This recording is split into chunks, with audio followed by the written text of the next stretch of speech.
Welcome to our live broadcast today. We are looking at a very specific and challenging topic. We are exploring how leaders in India can effectively guide teams in the United States. Hello, John. Yes, and hello to you listening. This is a crucial skill for the modern workplace in the year 2026. It really is a relevant topic. So many of us work in global teams now. But I have a question right at the start. Why is this specific relationship between India and the U.S. so difficult to manage? That is the most important question. The difficulty often comes down to one single thing: tone.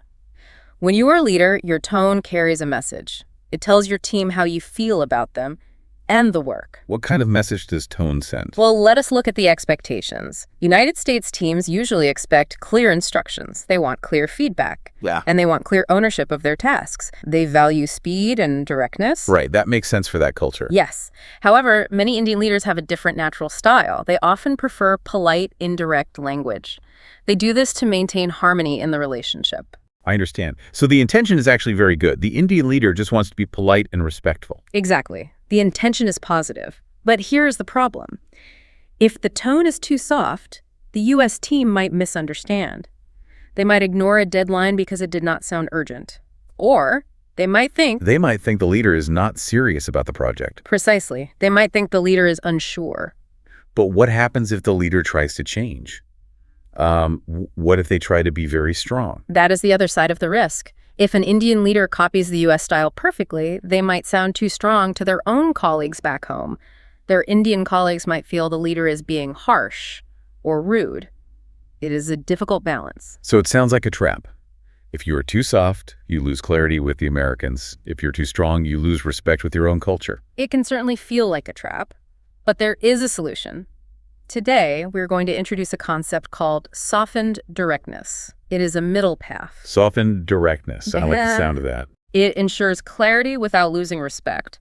It allows you to lead effectively in both worlds. That sounds like exactly what we need. But before we define the solution, let us talk about the context. We are in the year 2026. What does the workplace look like right now? In 2026, the remote reality is the standard. Many companies use remote and hybrid teams.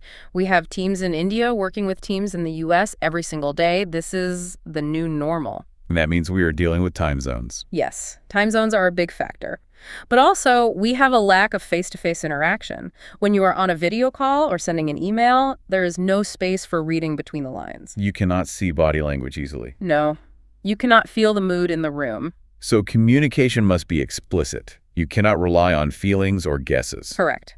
Let us define the two main styles we see. First, we have the U.S. style. This is often called direct communication. What does that actually look like in practice?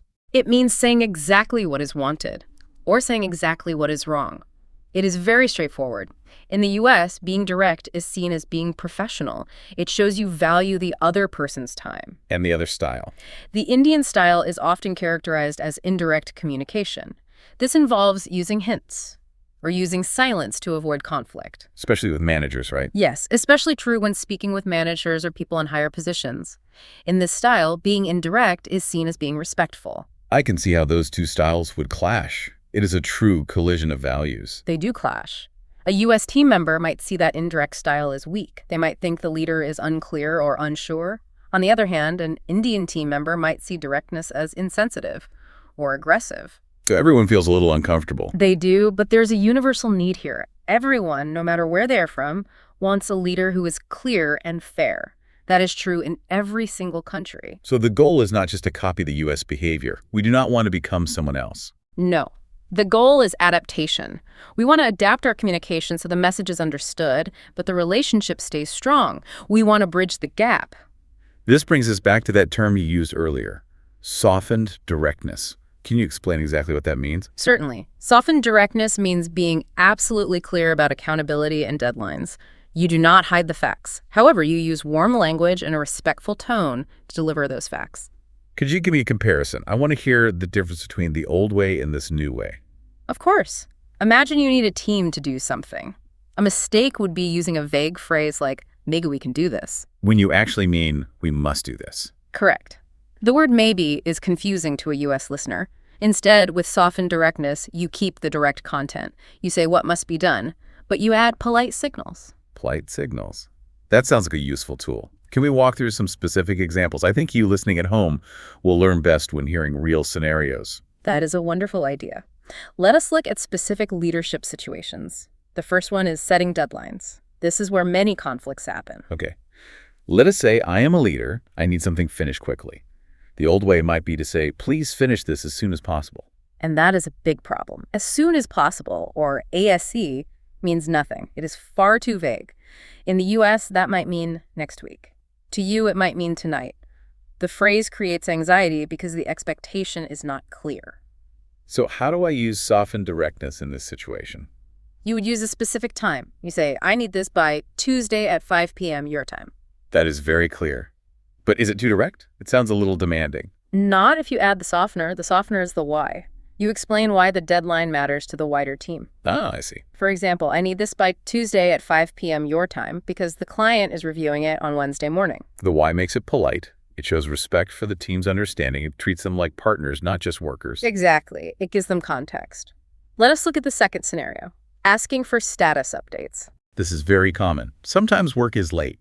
The old way might be to ask, why is this late? That can sound very harsh. It sounds like an accusation. It attacks the person. It makes the employee feel defensive.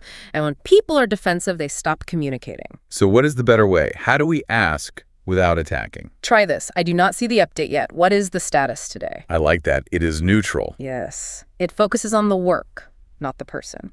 You are stating a fact. I do not see the update. And then you are asking a question. It is direct, but not rude. It invites them to explain the situation without feeling fear. Let us move to something difficult, giving negative feedback. This is hard in any culture, but especially across cultures. It is very hard. The mistake many indirect leaders make is using soft hints. They hope the other person guesses the problem. They might say, it would be good if we looked at this again. But U.S. teams might miss the hint completely. They might think the work is fine. They usually do miss it. They might think you are just making a friendly suggestion. The method for softened directness is to state clear past facts. For example, the report had several errors.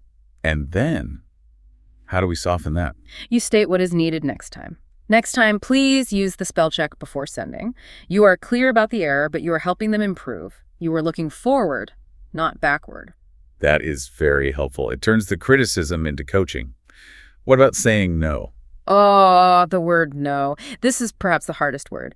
In Indian settings, people often avoid saying no directly. They might say, I will try, when they really mean no. But in the U.S., a clear refusal saves time. If you cannot do it, they want to know immediately so they can make other plans. Correct. If you say, I will try, but you cannot do it, you break trust. So you must say it. No, we cannot add that feature. That sounds tough. It sounds like a strong rejection. It is tough. So you add the softener. You explain the reason. No, we cannot add that feature because the team is at capacity. And then you offer a future option. We can look at it next month. That is excellent. You are saying no to the request now, but yes to the relationship in the future. That is a beautiful way to put it, John. You preserve the connection even while refusing the task. What about silence? This is very confusing on video calls. Yes. Silence has completely different meanings in different places. In India, silence often means respect. It means I am listening to you. It means I am processing your words. But in the U.S.? In the U.S., silence often means disagreement, or it means people are not engaged. They might be checking their email. So if I am a leader and my U.S. team is silent, I might panic. I might think they hate my idea. You might. The method here is to gently ask. You can say, I notice there is silence. What are your thoughts? It invites them in. It acknowledges the silence without being angry about it. Precisely. It gives them permission to speak. Let us do one more scenario. Handling mistakes. Okay. Something went wrong. Maybe a software release failed. It is a crisis. The method is to be honest about the problem, but focus on the solution. Do not hide the mistake. Do not blame others. Simply say this release had issues. And the softener. The softener is the plan. Next time, we'll test earlier. This builds trust. Global research shows that teams trust leaders who own their problems. These scenarios are very practical.